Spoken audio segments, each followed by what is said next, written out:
ISG, sustentabilidade, essas palavras estão em todo lugar, né? Mas, vamos ser sinceros, como é que a gente sai da boa intenção e parte para a ação de verdade? Hoje, a gente vai mergulhar num método muito prático que ajuda a fazer exatamente isso. Olha, para muita gente e para muitas empresas, o grande desafio já não é mais entender por que sustentabilidade é importante. A questão agora é como. Como é que se sai do discurso e se começa a tomar decisões que no dia a dia equilibram de fato o lado ambiental, o social e a boa governança? Então vamos lá. O nosso primeiro ponto é justamente esse: como construir a ponte entre a teoria e a prática, entre o querer fazer e o fazer de verdade. É que, no fundo, a maioria já concorda com os objetivos. Onde a coisa pega é na falta de um método, de um caminho claro para tomar as decisões. E é aí, nesse vácuo, que as melhores intenções acabam se perdendo pelo caminho. E é para resolver esse nó que entra em cena um framework chamado Mediação ESG, ou, para simplificar, MESC. Bora entender como essa ferramenta funciona. Tá, mas o que é esse tal de MEG? Pensa nele como a arte de tomar decisões usando critérios claros de meio ambiente, social e governança. A grande sacada é usar uma régua prática. Em vez de cada um decidir com base em opinião, todo mundo usa a mesma régua. Isso torna a comparação entre as opções muito mais justa e transparente. A primeira letra, o M de mediação, é o coração de tudo. A ideia é simples: organizar o diálogo antes de sair agindo. Sabe aquela história de escutar primeiro e falar depois? É exatamente isso. Para quê? Para aproximar as pessoas, construir um consenso e, claro, diminuir os conflitos. Depois vem o E, de ambiental. Aqui não tem segredo, né? O foco é cuidar da nossa casa. Proteger a natureza, prevenir qualquer impacto negativo e usar os recursos de um jeito inteligente e responsável. É o famoso reduzir, reaproveitar e regenerar na prática.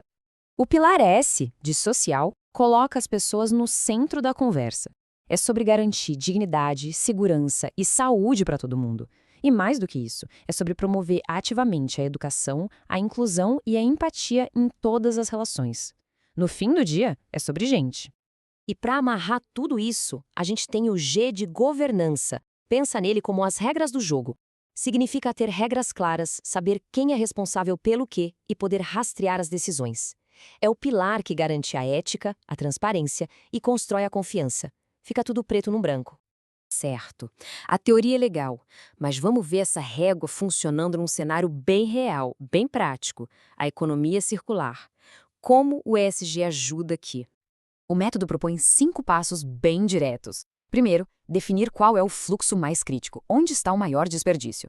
Segundo, mapear todo mundo que está envolvido no processo. Terceiro, e esse é crucial, criar os critérios públicos, ou seja, a nossa régua.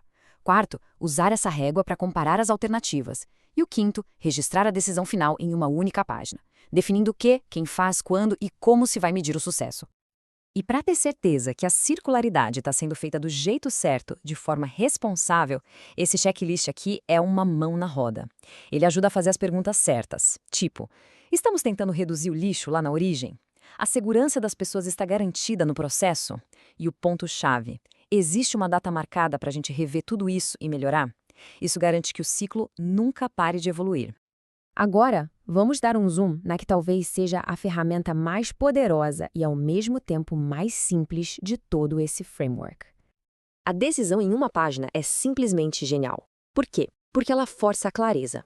Pensa bem, o problema precisa caber em uma única frase.